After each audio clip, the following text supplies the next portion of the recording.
Assalamualaikum. Hai teman-teman semua, kami dari kelompok 2 kelas 2D akan menjelaskan terkait materi pengelolaan air buangan dan pengendalian pencernaan.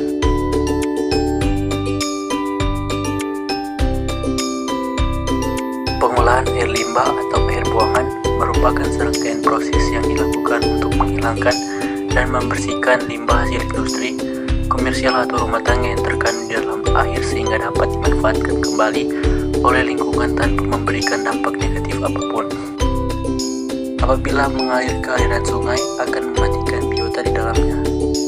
Jika kondisi tidak segera ditangani, maka bisa masuk meresap ke air tanah.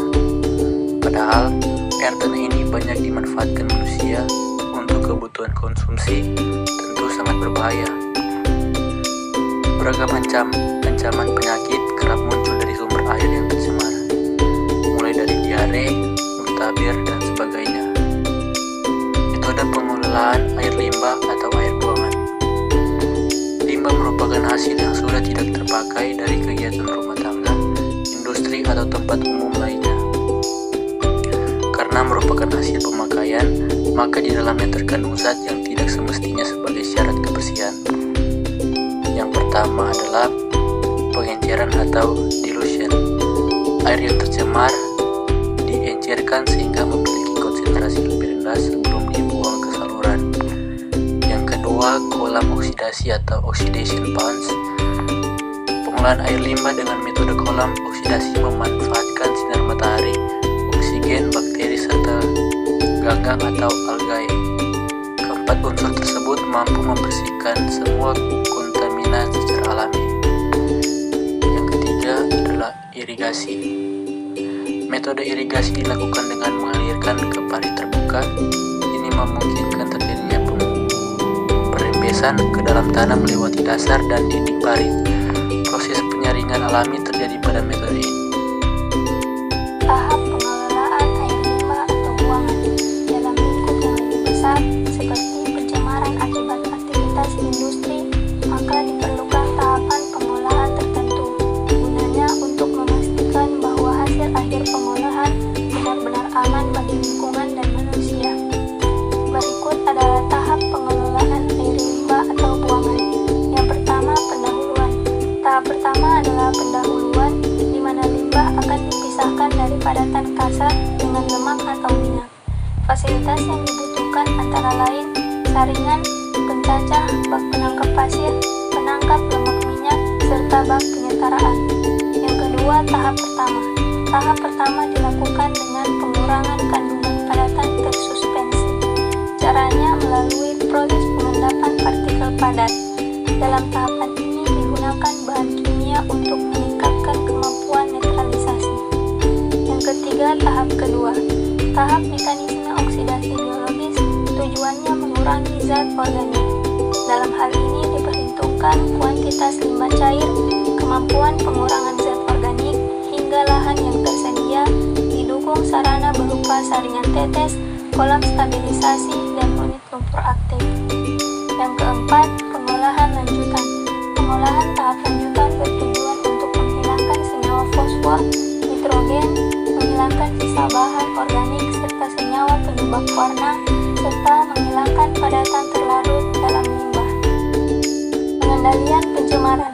Pencemaran air adalah masuknya atau dimasukkannya makhluk hidup, zat, energi, dan atau komponen lain ke dalam air oleh kegiatan manusia, sehingga kualitas air turun sampai ke tingkat tertentu yang menyebabkan air tidak dapat berfungsi sesuai dengan peruntukannya. Pengendalian pencemaran air dilakukan untuk menjamin kualitas air agar sesuai dengan baku mutu air melalui upaya pencegahan dan penanggulangan pencemaran air serta pemulihan kualitas air. Selanjutnya, pencegahan pencemaran air. Untuk melakukan pencegahan pencemaran air itu ada beberapa cara. Yang pertama itu melakukan pengolahan limbah dengan benar. Kedua, menggunakan bahan-bahan yang ramah lingkungan. Ketiga, tinanam pohon di setiap lahan yang tersedia. Yang keempat, jauhkan sumber polutan dari sumber air. Dan yang terakhir, tidak menggunakan pupuk kimia berbahaya dan pestisida secara berlebihan. Tujuan untuk pengendalian pencemaran air itu untuk menjamin kualitas air agar sesuai dengan baku mutu air melalui upaya pencegahan dan penanggulangan pencemaran air serta pemulihan kualitas air. Penyebab pencemaran air itu pertama, meningkatnya kandungan nutrien dapat mengarah pada eutrofikasi sampah organik seperti kombaran sewek, menyebabkan peningkatan kebutuhan oksigen pada air yang menerimanya yang mengarah pada berkurangnya oksigen yang dapat berdampak parah terhadap seluruh ekosistem. Yang ketiga, industri membuang berbagai macam polutan ke dalam air limbahnya seperti logam, berat, toksin organik, minyak, nutrien, dan padatan. Air limbah tersebut memiliki efek termal, terutama yang dikeluarkan oleh pembangkit listrik yang dapat mengurangi oksigen dalam air. Yang keempat, pencemaran air oleh sampah. Kelima, penggunaan bahan peledak untuk menangkap ikan. Selanjutnya kita masuk pada pengendalian pencemaran air. Cara penanggulangan pencemaran air antara lain, yang pertama, sadar akan kelangsungan ketersediaan air dengan tidak merusak atau mengeksploitasi sumber mata air agar tidak tercemar. Yang kedua, tidak membuang sampah ke sungai. Dan yang ketiga, pembuatan sanitasi yang benar dan bersih agar sumber-sumber air bersih lainnya tidak tercemar. Selanjutnya, dampak pencemaran air. Dampak pencemaran air yang pertama yaitu dampak terhadap kehidupan biota air. Banyaknya zat pencemaran pada air limbah akan menyebabkan menurunnya kadar oksigen terlarut dalam air tersebut, sehingga mengakibatkan kehidupan dalam air membutuhkan oksigen terganggu serta mengurangi perkembangannya. Akibat matinya bakteri-bakteri, maka proses penjernihan air secara alamiah yang seharusnya terjadi pada air limbah juga terhambat. Dengan air limbah yang sulit terurai, panas dari industri juga akan membawa dampak bagi kematian organisme apabila air limbah tidak didinginkan terlebih dahulu. Selanjutnya adalah dampak terhadap kualitas air tanah. Pencemaran air tanah oleh tinja yang biasa diukur dengan fecal coliform telah terjadi dalam skala yang luas. Hal ini dibuktikan oleh suatu survei sumur dangkal di Jakarta. Banyak penelitian yang mengindikasikan terjadinya pencemaran tersebut. Yang ketiga, dampak terhadap kesehatan. Peran air sebagai pembawa penyakit menular bermacam-macam. Di antaranya, yang pertama, air sebagai media untuk hidup mikroba patogen. Yang kedua, air sebagai sarang insekta penyebar penyakit.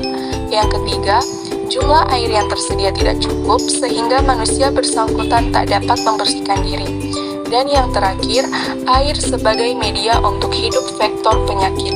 Yang terakhir, dampak terhadap estetika lingkungan. Dengan semakin banyaknya zat organik yang dibuang ke lingkungan perairan, maka perairan tersebut akan semakin tercemar, yang biasanya ditandai dengan bau yang menyengat di samping tumpukan yang dapat mengurangi estetika lingkungan.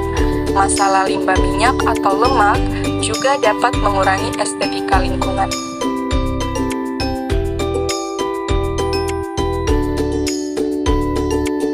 Itulah penjelasan dari materi pengelolaan air buangan dan pengendalian pencemaran dari kelompok 2 kelas 2D. Kami ucapkan terima kasih. Mohon maaf apabila ada kekurangan.